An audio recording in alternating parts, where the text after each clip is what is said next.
Yes, audible, visible. There's no issue. Okay. So in the last, I think, last class, how far we have covered? I think we have started off with the dipole moment, if I'm not wrong. We have seen also how to predict whether a given molecule is polar, non-polar.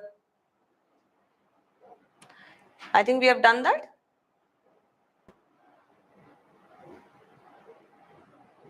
Yes? Okay. So the thing is, I'm going to give you a few more examples here, right? Some important orders we are going to write, and some of them they'll be based on the data, which I'll tell you, okay, this you have to learn it like this. Wherever there is a kind of possible explanation, I'll give you, okay? But some of them, they have got, kind of important orders, which I'm going to mention here according for the dipole moments, okay? So let's get started. So you can put the heading as important orders of dipole moment.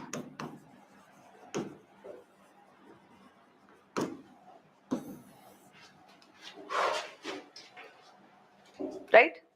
Now the thing is, first one is HF, HCl, HBr and HI.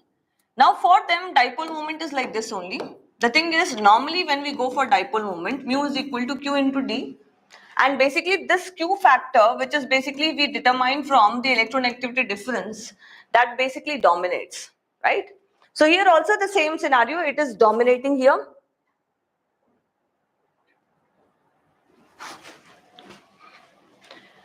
Now, second case, if at all I go for something like CH3F, CH3Cl, CH3Br, CH3I. Now here what is seen only for this, mu is equal to Q into D. Here D factor, that means the distance between bond length factor becomes more dominant, right? And for them it is usual, which is Q into D. Q is more dominant. That means the electronegativity difference. So what is the overall order? In fact, this is important. So what is the overall order here?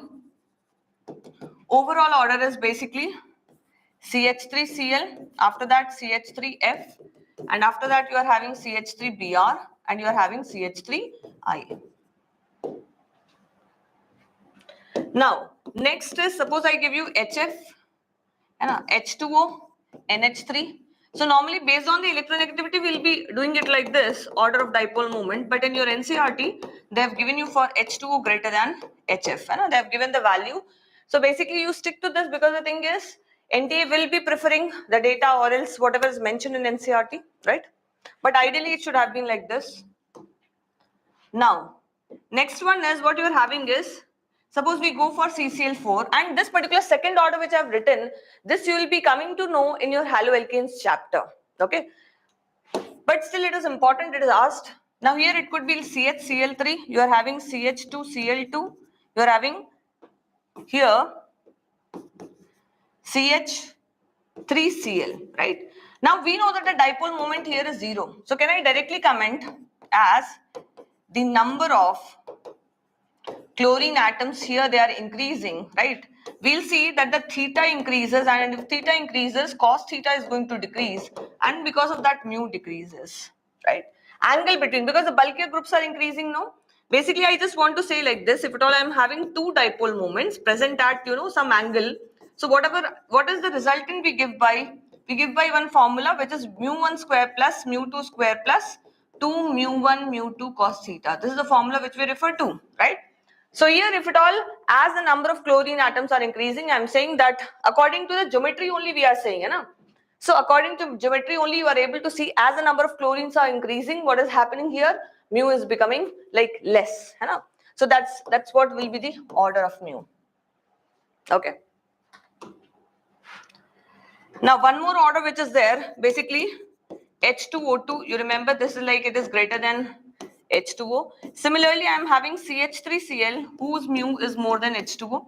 So these are all purely based upon the dipole moment data. So do remember this, right? Now another one coming from your organic chemistry, basically. Suppose if I give you like this, C double bond C, Cl, Cl. Here it is HH. C double bond C, Cl, here Cl, HH. We know this is cis and this is trans. right? You might have studied this in the properties of GI, right? Similarly, so kindly analyze them and do it. I'll discuss them. Okay. So here I am having C double bond C, Cl, CH3, H and H. I can call even this as cis. C double bond C, Cl. You're having CH3 here, H and H. So take these as some questions which you have to do, right? 8th, Cl, Cl.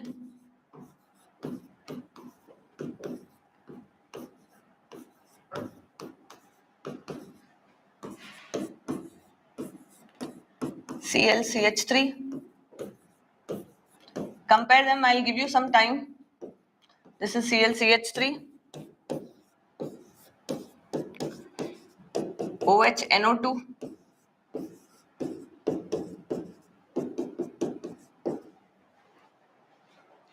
Do them.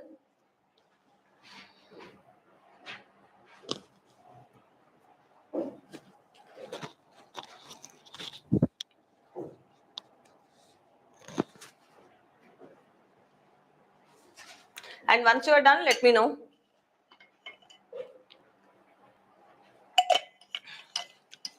Or else I'll tell you one, you try to relate to the others. Here, you know that this is minus I effect, which withdraws the electron density, right? Through sigma bond. So basically, the dipole moment is going to be like this. Here also dipole moment going to be like this. So basically, you always add tail to tail or else head to head for any vector, right? So you're able to see some angle will be there and hence some resultant of them, right? But what about this? It is withdrawing, it is withdrawing. They are going to cancel out each other, right? So here mu for cis is going to be greater than trans. Did we understand this?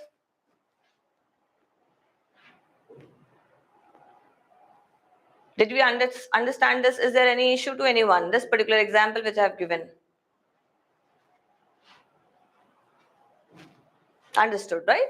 Now, second one you think of. I am having minus I effect. I am having plus I group. CH3 will be plus I, na? Because if you see here, this is sp2 hybridized, this is sp3 hybridized. Whose electronegativity is going to be more? It is for sp2. So definitely, this is going to pull the electron density towards itself. This is going to pull electron density towards itself like this. Now the thing is, I am having something like this and this. You're able to see. So what I'm going to do? I'm going to extend this so that tail to tail matches. And are you able to see the angle is 120 here? You're able to see I'm just extending this.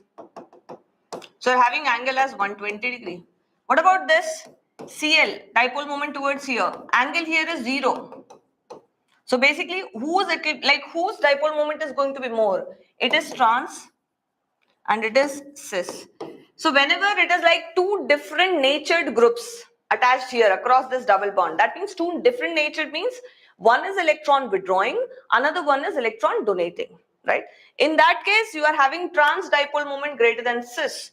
Now, when it is a reverse case, that means when the nature of the groups which are attached to the double bond there, they are same.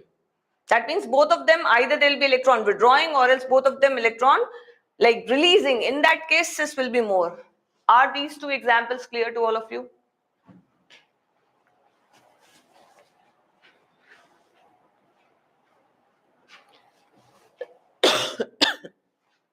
Okay. So kindly note it, then we'll proceed further. Now I have told you, now I have given you a hint here. Please apply the same thing here on 8, 9, 10 and try to see. 10th one at max, I can give you a small hint, plus m and minus m.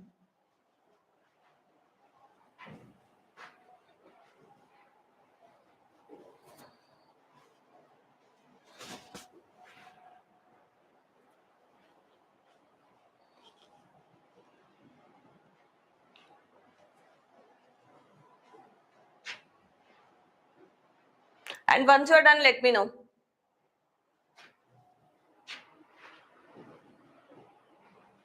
We just need to see the overall vector sum of the dipole moments here. Hopefully, are we done like this? Cl, Cl. Are you able to see angle is approximately 60 degree here? Here. If I extend, the angle will become 120 degree. Here. They are going to cancel out each other. So the dipole moment order should be this. Understood the 8th one? Did we do like this only, everyone? Okay, good. Now in this case, you are having electron withdrawing. This is electron releasing. So what I'm going to do, I'm going to extend and I'm going to have 120 degree. Are you able to see? It is the same scenario. I just extended it like this so that the angle is this. Here it is withdrawing, it is releasing, theta is 0. Now in this case, this is basically plus m. So it will be donating the electron density. This is going to withdraw the electron density from the ring. So are you able to see? I am just extending it so that here angle is more. Here it is releasing, here it is withdrawing. So this side angle is less, 0, same direction. Got this? That is how we analyze the dipole moments. Hopefully it is clear to all of you, right? Now let us proceed further with the another theory here, which is important theory, molecular orbital theory,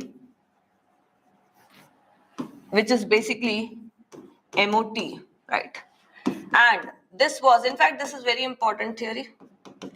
This was given by Hund and Mulliken. Now basically we need to see that why this theory was brought up actually. So there were certain limitations which were associated with valence bond theory, because of which people thought there has to be some other theory also which could relate or else which could explain the existence of certain kind of phenomena or the species which existed, right? And the major drawback which was there with the VBT, if you look for the structure of O2, are you able to see that all the electrons according to this are paired up either in the form of lone pair, or else if they're bonded it is also a bond pair.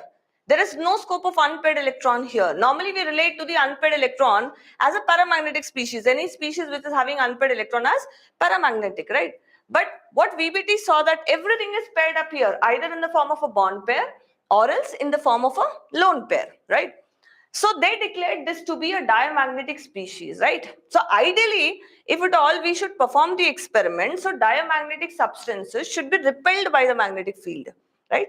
So what the scientists did, they converted this into liquefied form. They liquefied this oxygen gas, then they put it between the two like magnets, and they created the magnetic field. And in that magnetic field, what happened? This oxygen got attracted towards the magnetic field rather than getting repelled, and getting attracted like indicated that basically it is a paramagnetic species. So that's how VBT was not able to explain the existence of paramagnetic nature of oxygen. Okay, now the other thing is basically VBT always talked about, okay, one electron the atoms should bring, and basically overlapping happens and the bond formation happens, right? So it always talked about, pairing of electrons, right? So it never talked about how any odd electron species could exist where there will be one unpaired electron also, right? So that was another major drawback. And the third one was basically, we know that certain species will come across, they're having certain fractional bond order, right? Like 3 by 2, 4 by 3, 1 by 2. So why such kind of like species do exist? What is the reason behind that? There was no explanation which was given in VBT, right? So we are going to, so because of these things only, molecular orbital theory was formulated. I hope this is clear to you, right? So I'm going to write down, there were certain limitations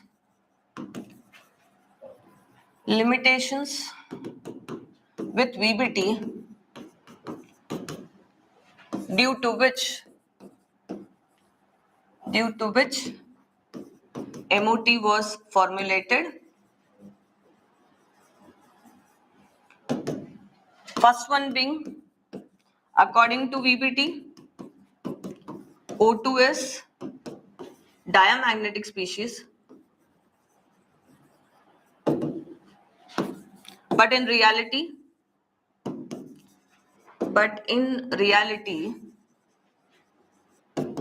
it is paramagnetic, right? Attracted by the magnetic field. Then existence of odd electron species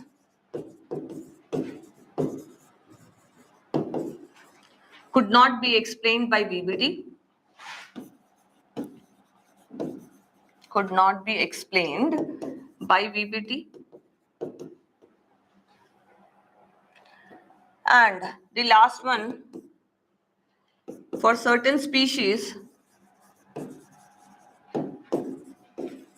fractional bond order existed. Fractional bond order existed and VBT could not explain this. VBT could not explain this. So make sure you are writing them and then we'll proceed further.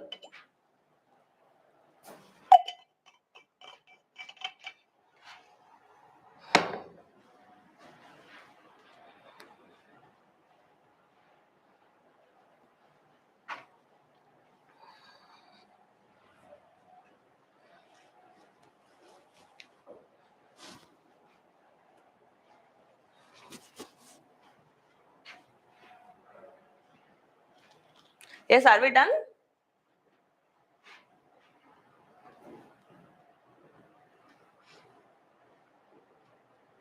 Okay. Good. Now let us see how how the molecular orbitals are going to get formed here, right? Now there are certain features of MOT which are given in your NCRT. That means they are the important points which we'll be writing later on. But you try to understand basically how a molecule will be formed. It will be formed by the combination of atoms, right? Similarly, in atoms there will be atomic orbitals. So basically they are going to combine and they are going to form what? Molecular orbital, right?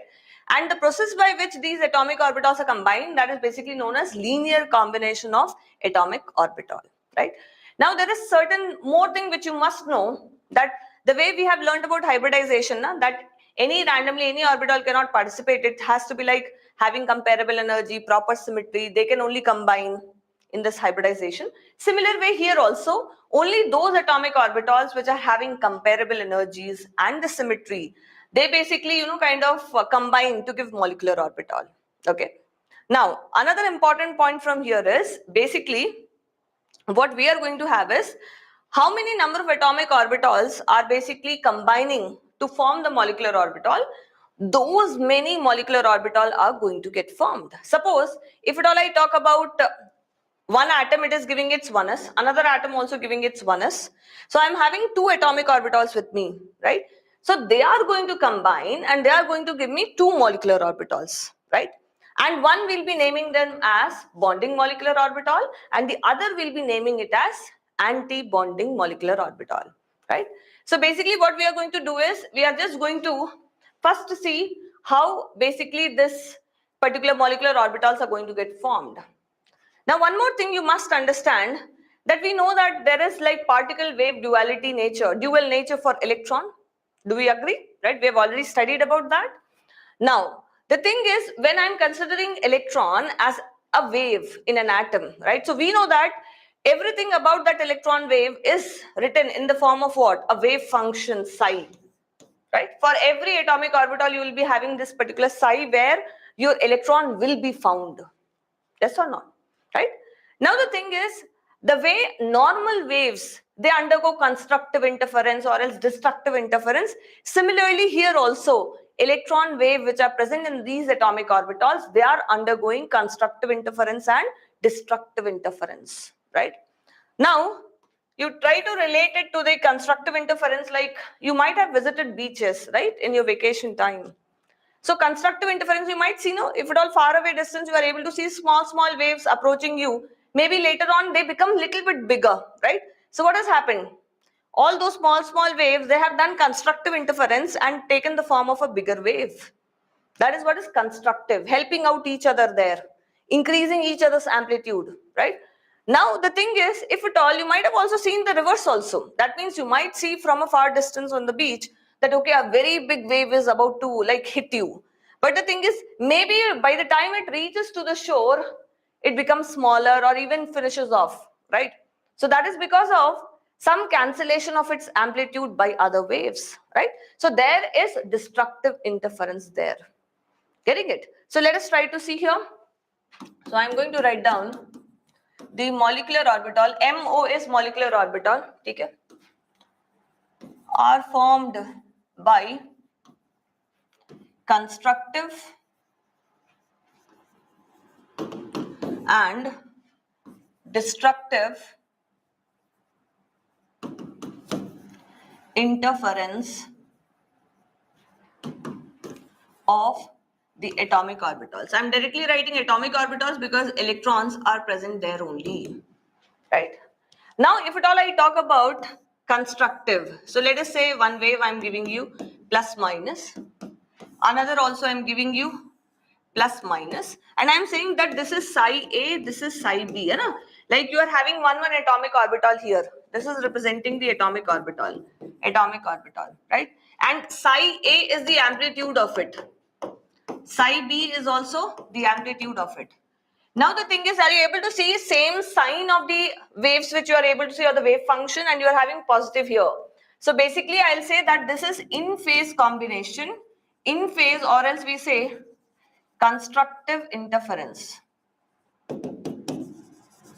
So if it is constructive interference, what is going to happen? You're going to have something like this. The wave became bigger, right? They helped each other, right? Now the thing is, if at all it is destructive, let us say this is plus minus. I write here reverse. Like this, suppose minus plus. This is out of phase. Or else we write destructive interference.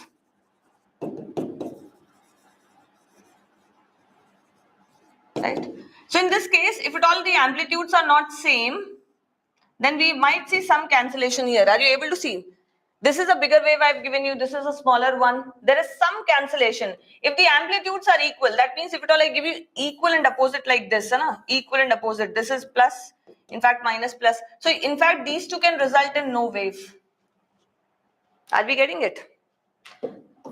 So here at present I have given you two different amplitudes. In fact, destructive interference can also be shown like this. I take this as plus minus. Here I write like this. Are you able to see I have used the sign minus? And I've kept the sign of the wave function same here. Right? So it also interferes, like it also tells you that basically this is destructive interference. Now what you have to take away, how would you relate it to the bonding is, you relate it like this.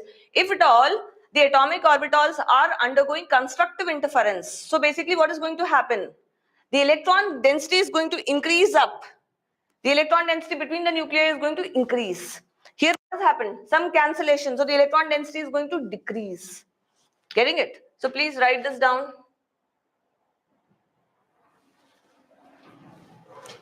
And then we'll proceed further.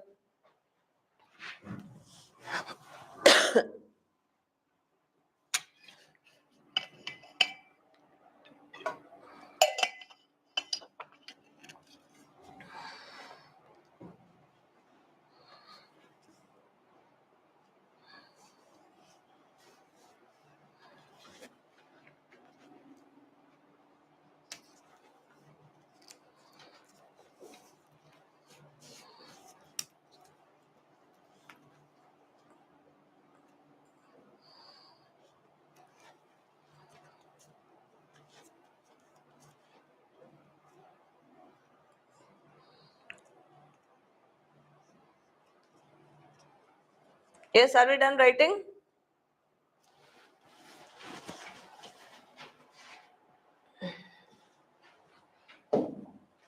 Okay. Now let us see types of molecular orbital. Basically, we'll be having sigma, pi, delta, etc. Right? And how they are formed, we are going to see that. Okay. So molecular orbitals are formed by the linear combination of atomic orbital. This is LCAO, which is linear combination of atomic orbitals. Right? That means the molecular orbital, the wave function associated with that, I can say this is going to be psi A plus psi B. Right? So from this I am going to get bonding molecular orbital. that is BMO. And if at all it is psi A minus psi B, I'm going to get anti-bonding molecular orbital, that is ABMO. Right? And I'm saying psi A plus psi B, that means this is telling you in phase or constructive interference. And if it is this one, this is out of phase. Out of phase is also known as destructive interference. Right? So let us see that for different sigma molecular orbital and all those things. Sigma molecular orbital. So here also you try to relate it with the VBT little bit, है ना? We know that a sigma bond, for that we know need axial overlapping. So here basically that linear combination of atomic orbital is happening, okay, along a particular like internuclear axis which we have chosen. And here in this case, by default, it is going to be Z as the internuclear axis. The examiner need not specify, it is understood Z as the internuclear axis, right? Now in this case, let us talk about SS, axial linear combination of atomic orbital. And anyhow, always SS will be involved in linear combination only. You try to understand, suppose I am having 1s here, another 1s. This positive sign which is there, it is only telling you the sign of its wave function. Now, are you able to see both of them? They are having the same wave function and I am adding them together. So basically, you must know that this is in phase or constructive interference, right? Sometimes the examiner may give you the sign or else they may give you the color. If both are red color, that means it is in phase. Getting it? Plus sign also there. Now, next what we are going to do is, in phase means you just kind of, overlap like them. Now, basically we are just seeing how they are going to linearly combine. Now, what we have seen in constructive interference, basically they help out each other or else the waves get added together. Here what is going to happen? The electron density is going to get added up together in this region. So can I write something like this? Did you see that what has happened? We have just dissolved this for both of them, that the electron density has increased between the two nuclei. Now we can write down a better diagram like this. This is what you see, right? This is a molecular orbital whose name I'm going to call it as sigma 1s, right? Sigma molecular orbital, here Z only as the internuclear axis. INA is internuclear axis. So this is a bonding molecular orbital. Why do I call it as a bonding molecular orbital? Because between these two nuclei, there is electron density, right? There is probability of finding the electron, and these electron density or else electrons have only bound these two nuclei together in a molecular orbital and hence brought more stability, okay?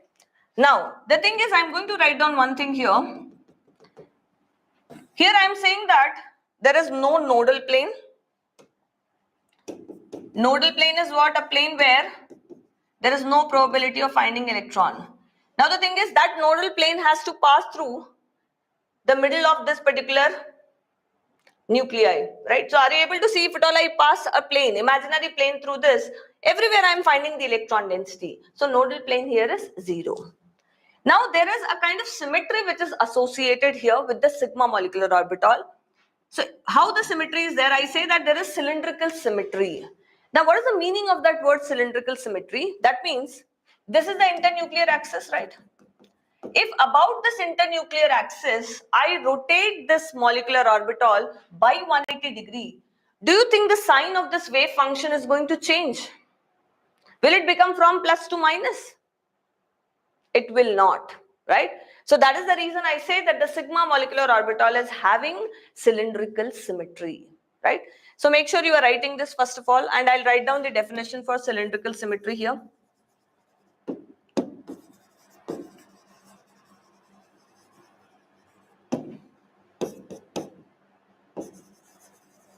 When the molecular orbital is rotated by an angle of 180 degree about its internuclear axis, and if the sign of its wave function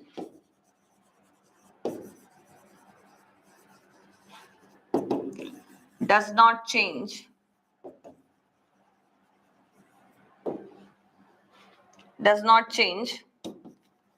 then the molecular orbital has cylindrical symmetry.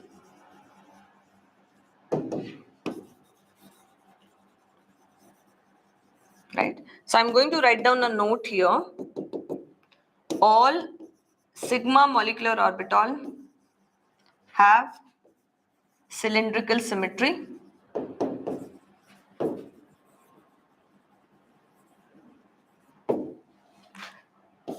And all pi molecular orbital lack this symmetry. They do not have it. Right? Hopefully this is clear to you.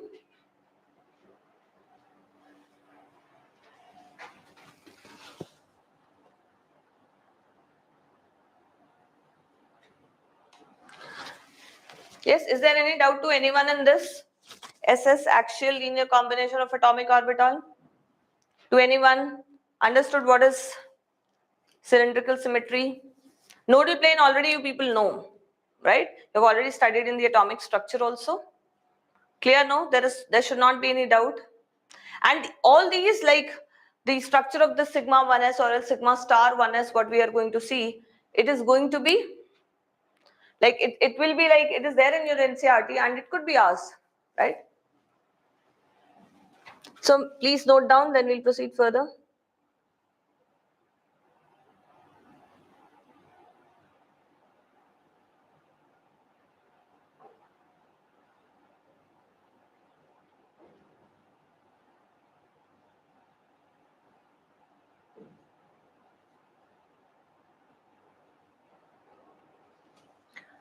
Okay. Now let us go for, in this only we have done in phase, let us go for out of phase. So I'm having here plus, this is 1s, this one is minus, sign of the wave function is different. I could also have written like this, plus here, minus of this plus. That also represent what? Out of phase.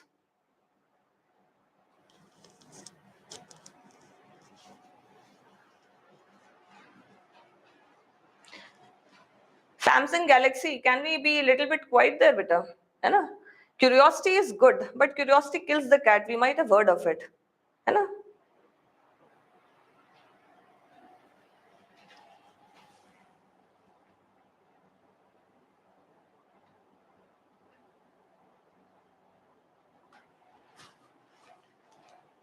So either of these two things, they represent both. That means out of phase only. You're able to see, you just have to multiply the sign of the wave function with this sign, you will get this only, right? But don't multiply with both of them and say that it is constructive interference. Now here I'm saying this is out of phase. If this is out of phase, or else we call this as destructive interference, and I'm taking again Z as the internuclear axis. In this case, again, let us see how the linear combination is going to work out. You're having plus minus. Now, if you relate this to the, like those two waves which we have seen, there will be some cancellation of the amplitude. So here basically some cancellation of the electron density. That means I'll be able to draw it something like this. Some portion being eaten away.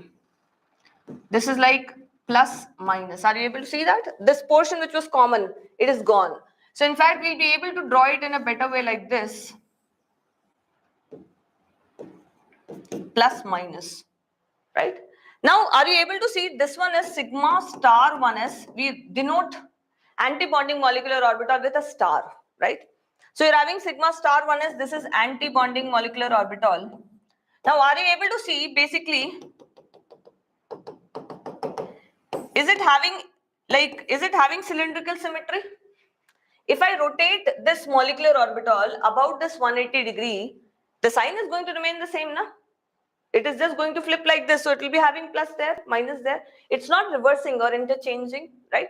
So it is having that symmetry. So all the sigma molecular orbital, irrespective of whether they are bonding or anti-bonding, they are having the cylindrical symmetry. Now here, are you able to see these two nuclei? They are exposed to each other. That means there is no electron density here. So are you able to see a nodal plane? Here there will be one nodal plane. Clear about it? So basically we have called this as, since there is no electron density which is binding these two nuclei together, there is no bonding happening which is against bonding phenomena. So that's why anti-bonding molecular orbital. Please write this down, then we'll proceed further.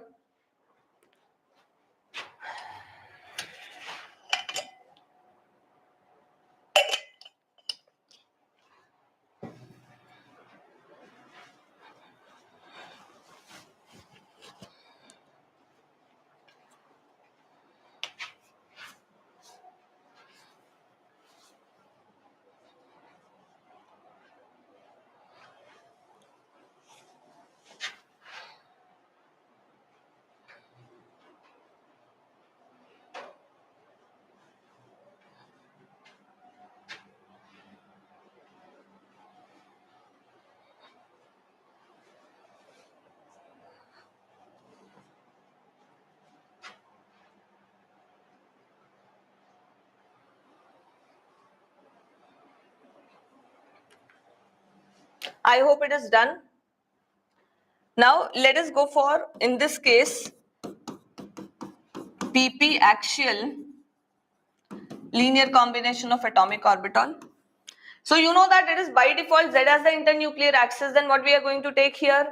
2pz, right? And you can relate that when in the energy filling order we are having sigma 2pz and we are having pi 2px and pi 2py.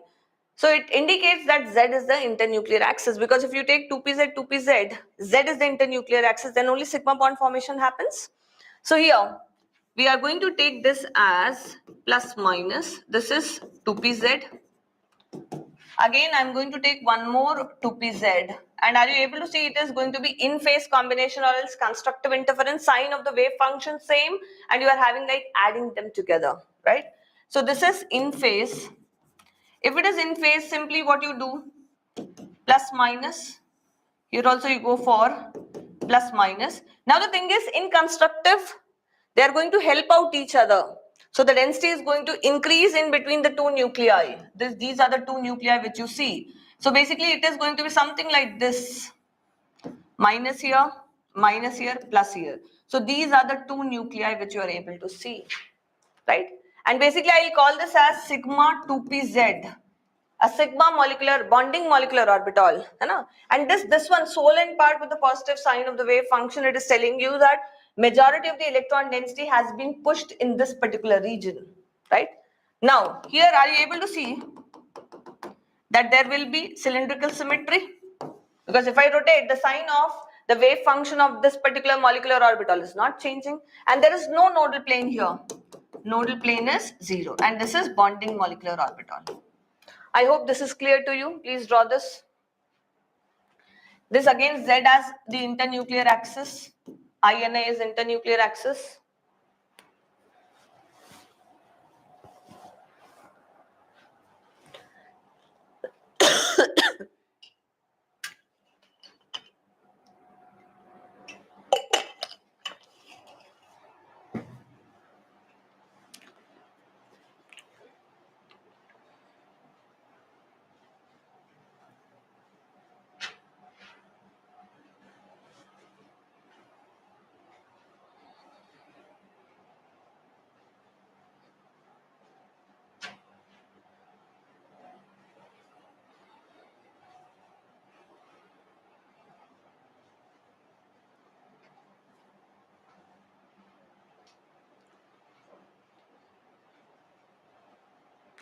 Yes, are we done writing it?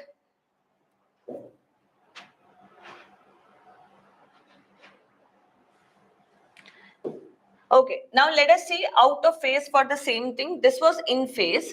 So here what I'm going to draw, plus minus, this is 2pz.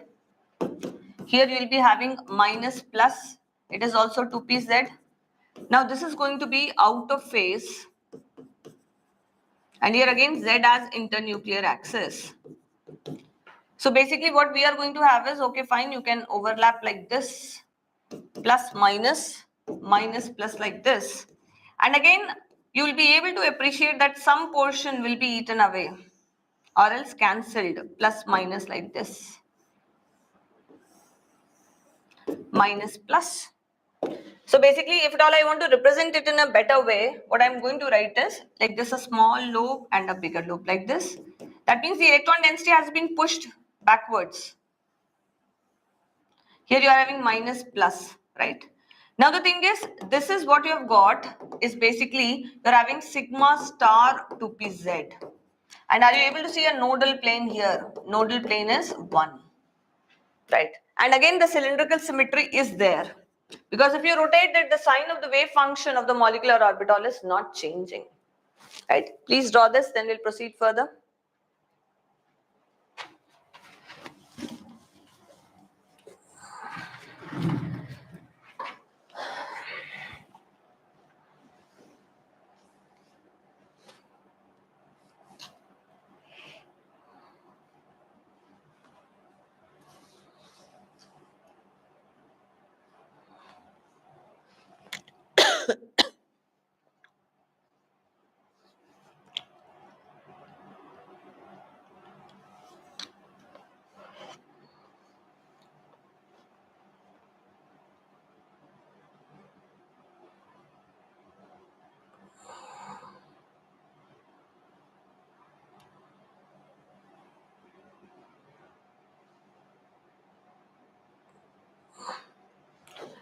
Are we done drawing it?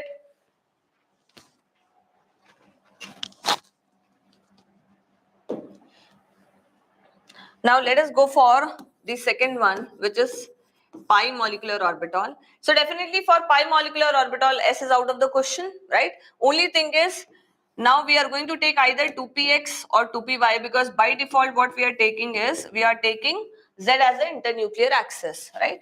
So you're going to have like this positive, negative. You're having here this as 2px. Sign of the wave function same, in phase, and let us say Z as internuclear axis. So basically what you are going to finally get is, you are going to get a molecular orbital like this. Positive above, negative below, right? And basically this is a pi molecular orbital, and which has been formed from 2px. So I'm going to write down pi 2px, and this is a bonding molecular orbital, right? You might understand like this, if at all I'm having like these two, plus minus, here also you're having plus minus. So basically these two got added up. So something like this, and these two added up, and the nuclei here. So there is electron density which is above and below these nuclei, which is binding these nuclei together, right? Now, are you able to see there is a nodal plane here? This nodal plane, this which is passing through like this. You are able to follow the palm, the plane is passing through like this. Now the next thing is, if at all I rotate this by 180 degree, if I rotate this is the internuclear axis. If I rotate this particular molecular orbital about this internuclear axis by 180 degree, don't you think it will become minus and here it will be plus? So the cylindrical symmetry is not present in pi molecular orbital, whether they are bonding or anti-bonding, right? So we can write lacks cylindrical symmetry. Getting it? So please write this down. So in place of 2px, I could have taken 2py also, not an issue. But I cannot take 2pz, because then it will result into what? Sigma bond.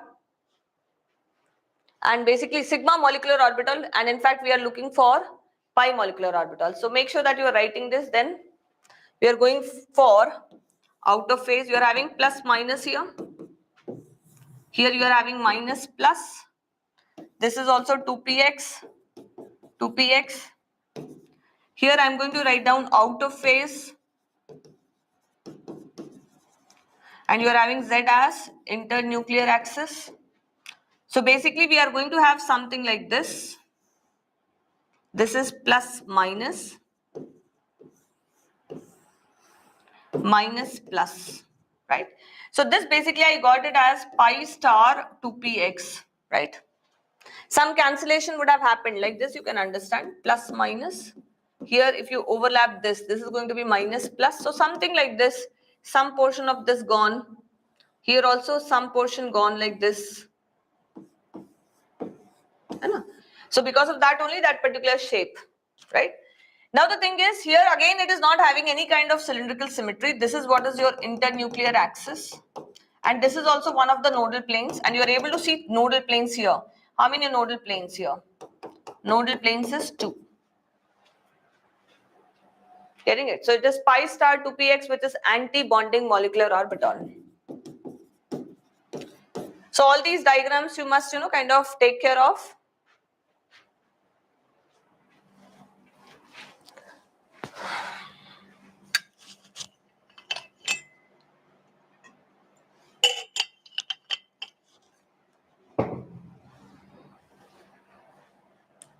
Then we'll proceed further.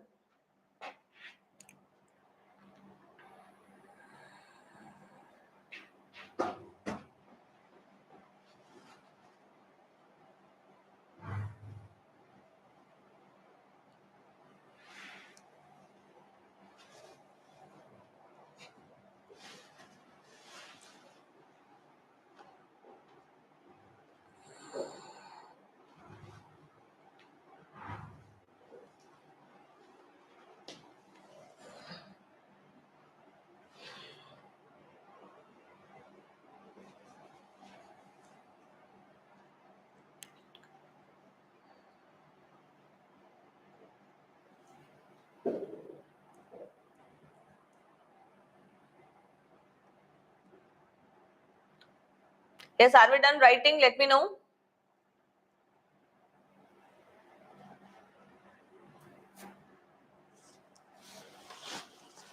And this will also lack cylindrical symmetry, okay? It is applicable for both of them, whether it is BMO. So that is the reason we have written pi molecular orbital does not have this symmetry. Whereas sigma molecular orbital, irrespective of the fact whether it is bonding or else anti-bonding, it is having that cylindrical symmetry. Is this clear? So we are going to write down a note. Let us write down the note there itself.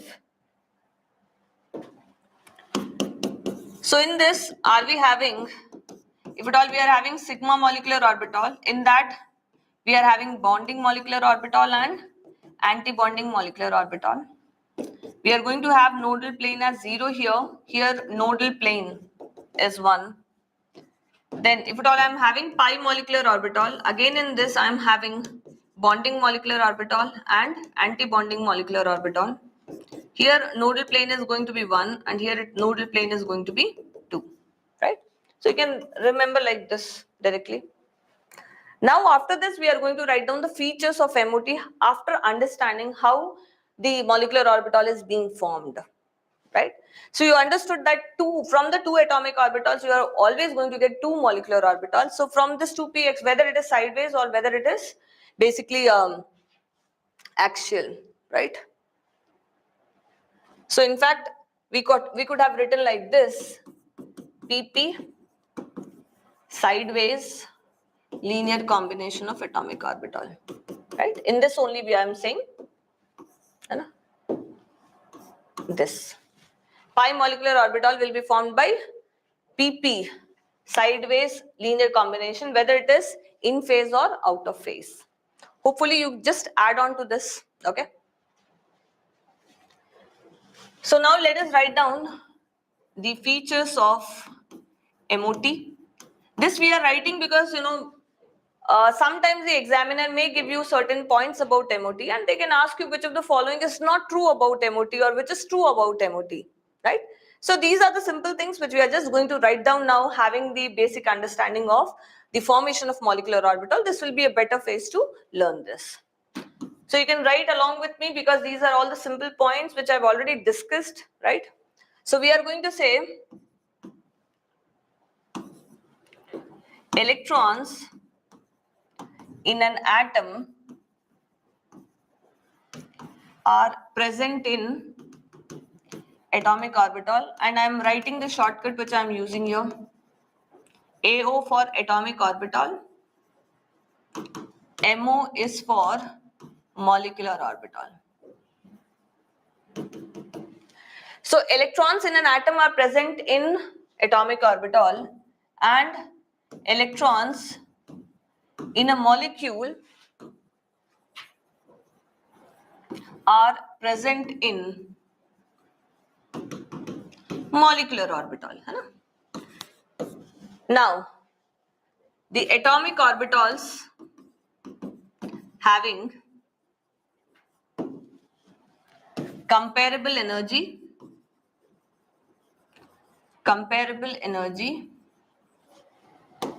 this AOS I'll write down, or else completely let me write this down.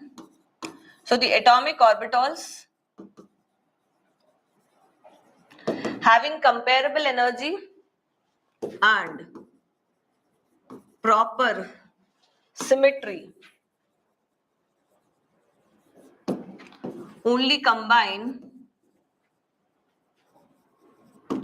to form molecular orbital. That means randomly any two atomic orbital will not be undergoing that linear combination. It has to have proper symmetry and comparable energies. Okay. Then atomic orbitals are monocentric and molecular orbital are polycentric. Now what do we mean by that? If at all you look for 1s, so here whatever is the electron density, it is under the influence of only one nucleus. So that's what is the meaning of monocentric. Polycentric, here the electron density is being kept together because of a group of nucleus. That means more than one nuclei. So that's why polycentric, right? That's what is the meaning here. Then the number of molecular orbitals formed is equal to the number of atomic orbitals combining, right? For example, two atomic orbitals combine. In that case, I am getting two molecular orbitals formed. Just now we have seen, out of them, one is bonding molecular orbital, another one is anti-bonding molecular orbital. I'll just write them: bonding molecular orbital and anti-bonding molecular orbital, right? Now next is, we are going to see here, energy of bonding molecular orbital is going to be lesser than the energy of anti-bonding, because of the bonding phenomena which has happened between those, because of the bonding phenomena which has resulted into the formation of bonding molecular orbital.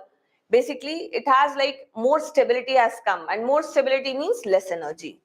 So I can say, therefore, stability wise also, this bonding molecular orbital stability is going to be more as compared to anti-bonding molecular orbital. In fact, we must also know that this energy of bonding molecular orbital is lesser than the energy of the atomic orbital from which it is made. That means if at all two 1s is there, so if they are combining to form this sigma 1s, suppose, right, that is a bonding molecular orbital. So the energy of that bonding molecular orbital is even lesser than the atomic orbitals which went under combination to form it, right? Similarly, energy of the anti-bonding molecular orbital, it is greater than the energy of the atomic orbital. So I'm going to show this pictorially on a particular diagram here. Suppose we look for hydrogen molecule, right? So formation of molecular orbital in case of hydrogen. So I'm having hydrogen's 1s, right? Hydrogen atom. Another hydrogen is also there, it's 1s like this. For molecule I'm writing H2. Now these two atomic orbitals, they will combine to give you two molecular orbital like this. This I'll call it as sigma 1s, which is a bonding molecular orbital, and this one I'll call it as sigma star 1s, which is anti-bonding molecular orbital, right? There is one electron here in 1s, we know that. Now there are total 2 electrons, right? And the thing is, now these 2 electrons will be getting filled up in the lower energy level, and then if at all there has to be anything extra, then it will be going to some higher energy level. But at present we are having only 2 electrons, right? That will anyhow come like in the later part. But what is the takeaway from here is, basically, are you able to see that this bonding molecular orbital, its energy, it is lesser than the combining atomic orbital. 1s is the combining atomic orbital, and the energy of the antibonding or molecular orbital, its energy is more than the combining ones and the bonding molecular orbital. Hopefully it is clear. Please write this down.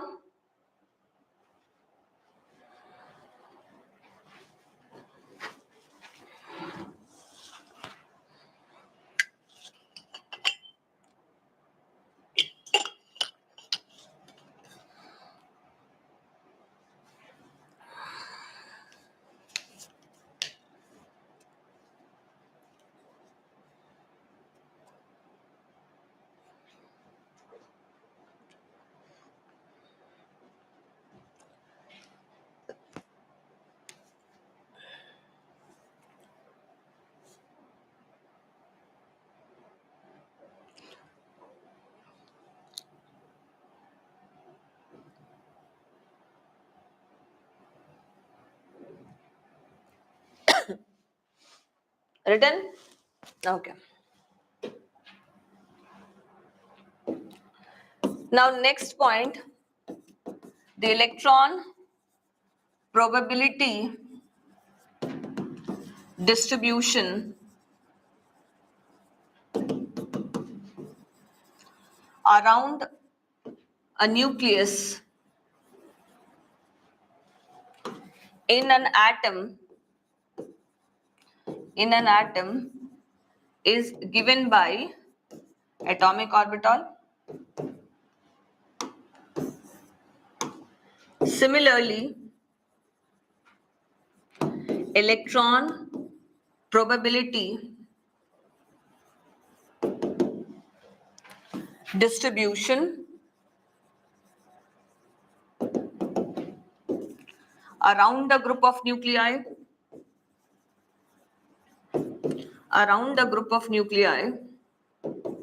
in a molecule is given by molecular orbital. This statement might seem very typical, but it's very actually easy. You break this down. That means they are just trying to tell you what is the definition of atomic orbital and what is the definition of molecular orbital. But the way they have written is little bit making it tough. It is sounding tough, but it is not tough, right? Now the thing is, how do we define atomic orbital? We all have learnt in atomic structure, no? What is an atomic orbital? It is a three-dimensional space or the region around the nucleus where the probability of finding the electron is maximum, right? You are just like, you're not certain the electron will be here. You are just finding the probability of it, right? Now the thing is, around this nucleus, the electron could be here, here, here, here, like this. And that's how we get the shape of it. And a boundary surface diagram we take, right? So you are having like this. So are you able to relate electron probability distribution around the nucleus? That means how this particular electrons, they are distributed, or else how the electron density is distributed. What is the probability of that distribution around the nucleus? That is given by atomic orbital. So ultimately they are defining atomic orbital itself. Now when it comes to a molecular orbital, are you having a group of nuclei, right?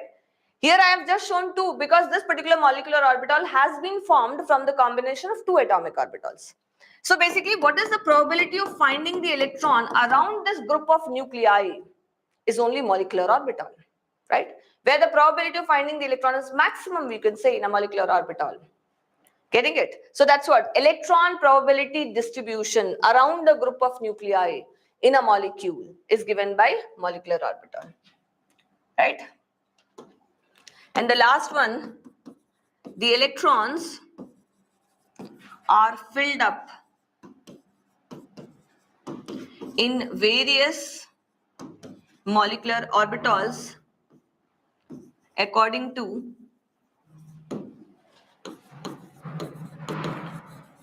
Aufbau principle,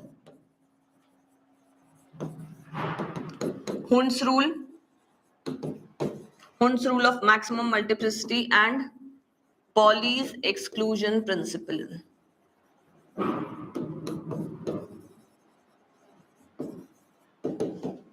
Yes, getting it? So these are the postulates which are there. In fact, after understanding the formation, it becomes much more easier to relate to them.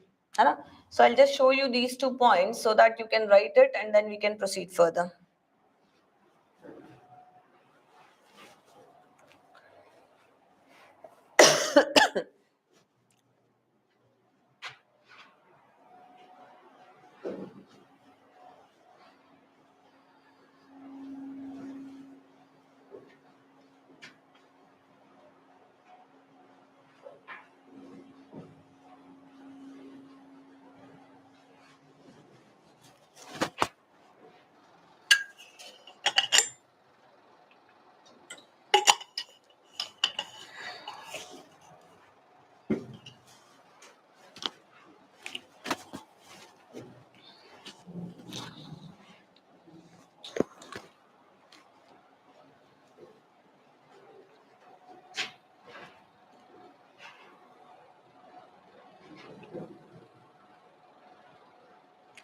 Yes, are we done writing them?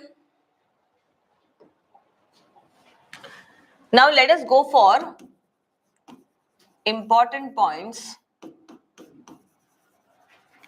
of MOT. And basically these are the points from where, we are just trying to enlist all those points which are important as far as MOT is concerned, and from where we can expect like the application part of MOT, from where the questions are expected from here. Okay. So the first one is the energy filling order. The energy filling order for electrons in various molecular orbitals is given by, right? So we are writing if the number of electrons, we are not counting here valence electrons, we are counting the total number of electrons, right? So if number of electrons is less than or equal to 14, and I'm here writing a term with sp mixing. This is an important terminology, do remember it. So with sp mixing, what is the order we are having? Sigma 1s, sigma star 1s, sigma 2s, you are having sigma star 2s. Then pi 2px equal to pi 2py, sigma 2pz, pi star 2px equal to pi star 2py, and then you are having sigma star 2pz. So that's how the energy of molecular orbitals are. And these are basically degenerate molecular orbital. That means whose energy is same, right? And here I am just underlining this so that you understand there is discrepancy of the energy here, right? So you're able to see sp mixing. From this term we need not go into much of the detail, you just remember here or else try to understand that basically there is like number of electrons are less. In that case basically there is like these energy levels, they are very very closer by to each other, and because of that you are having some kind of mixing in the energy of 2s and 2p, and that's how because of that they have been separated like this, sigma star 2s and sigma 2pz. So that's the only thing which you have to like take it from here, getting it? Now next one, and here which species did I talk about? Li2, B2, B2, C2, N2 and their ions. And here this is very important, their ions actually. See, the thing is what happens is if I give you N2, total electrons are going to be 14, right? But if at all I give you N2 minus, it becomes 15. So people what they do, they go for following the next order, which is wrong, right? You have to follow the same order for that N2 minus, which is the order which you have followed for its neutral species, which is N2. Getting it? Now, if the number of electrons is greater than 14, here without sp mixing, here it is not possible to see that sp mixing because of the large gap in the energy levels. So here it will be like which species we are talking about? We are talking about O2, F2, Ne2 and their ions, right? So here it will be sigma 1s, sigma star 1s, sigma 2s, sigma star 2s, sigma 2pz. You see here they are written together. Then you are having pi 2px equal to pi 2py. Then you are having pi star 2px equal to pi star 2py, and then you are having sigma star 2pz.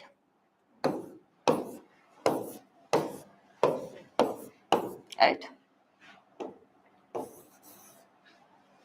Okay.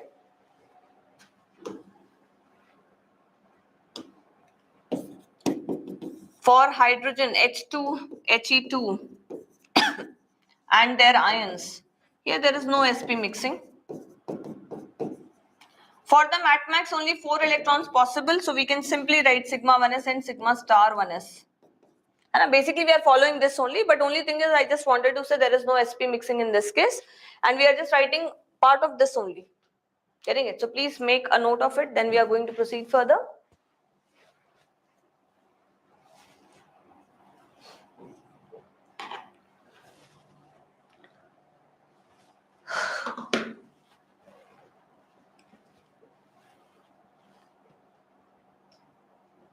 And all these orders you must remember. They are important.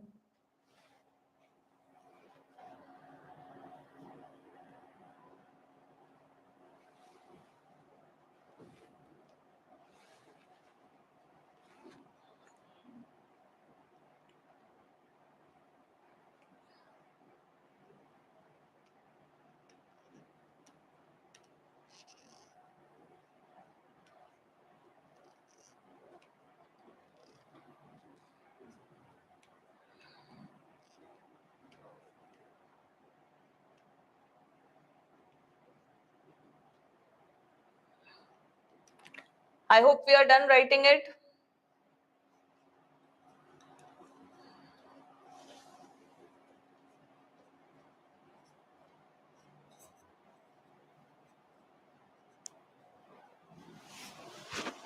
Okay. Now the second thing which we are going to see here is another important formula here for bond order. Bond order, basically it is given by half of Nb minus Na. This is important formula. What is Nb? Number of electrons in bonding molecular orbital. What is Na?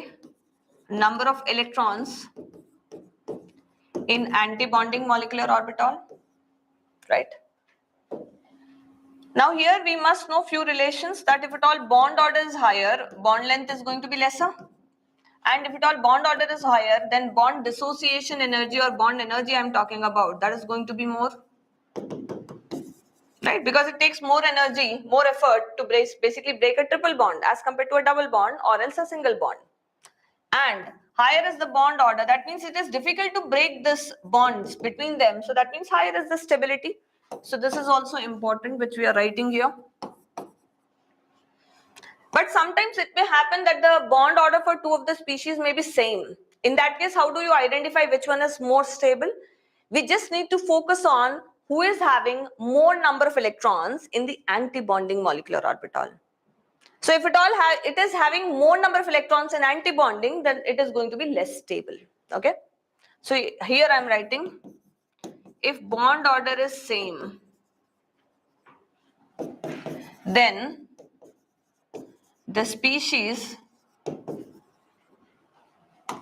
or else we can write down, then if number of electrons in anti-bonding molecular orbital increases, then stability decreases. Yeah? So please write this, then we'll proceed further. And this will, all these points will be really helpful. Okay.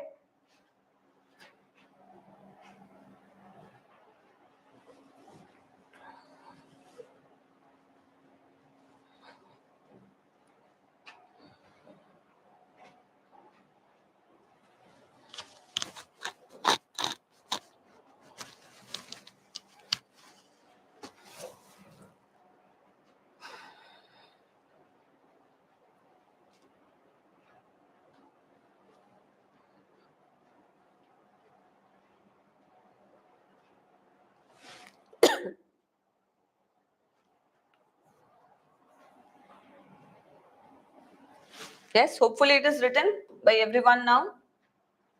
Now, next one is bond order can be 0, positive, negative or fractional.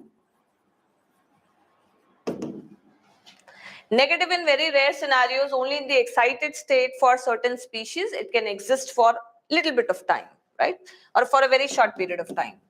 Then, if bond order is 0 for a species, it does not exist. It does not exist, okay?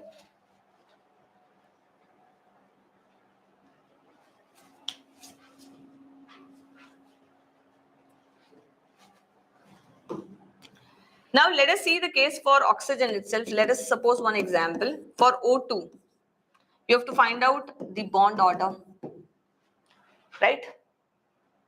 Or else I'll do one thing. We can write down one more point here. If a species has unpaired electron in any of its molecular orbital, then it's paramagnetic.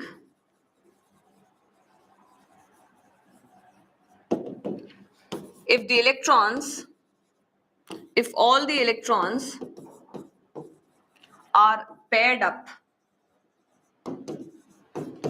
in molecular orbitals, then it is diamagnetic species.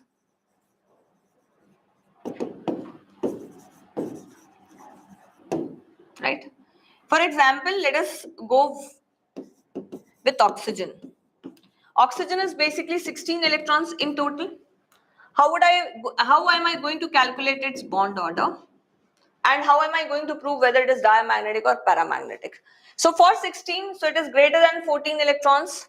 So you have to go for sigma 1s, sigma star 1s, sigma, see this you 2 you are writing, sigma 2s2, sigma star 2s2, sigma 2pz22, pi 2px equal to pi 2py. So how many done? See, the thing is, you always remember this is one box.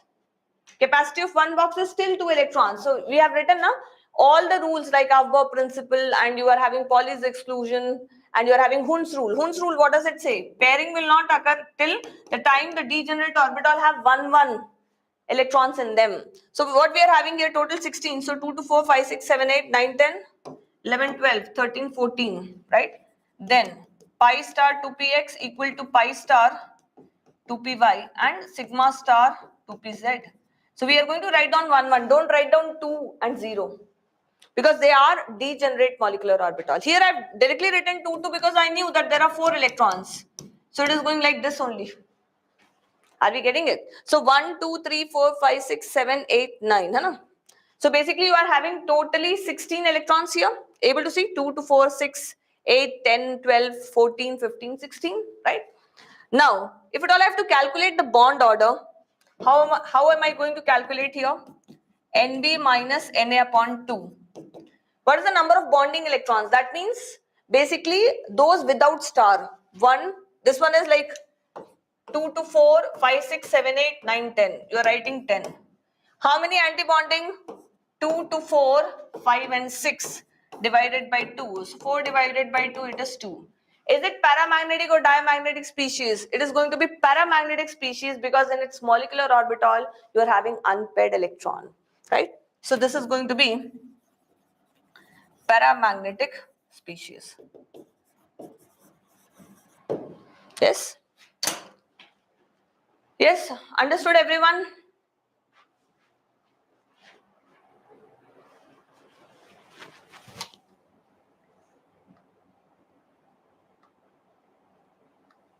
Got it? Is there any issue to anyone?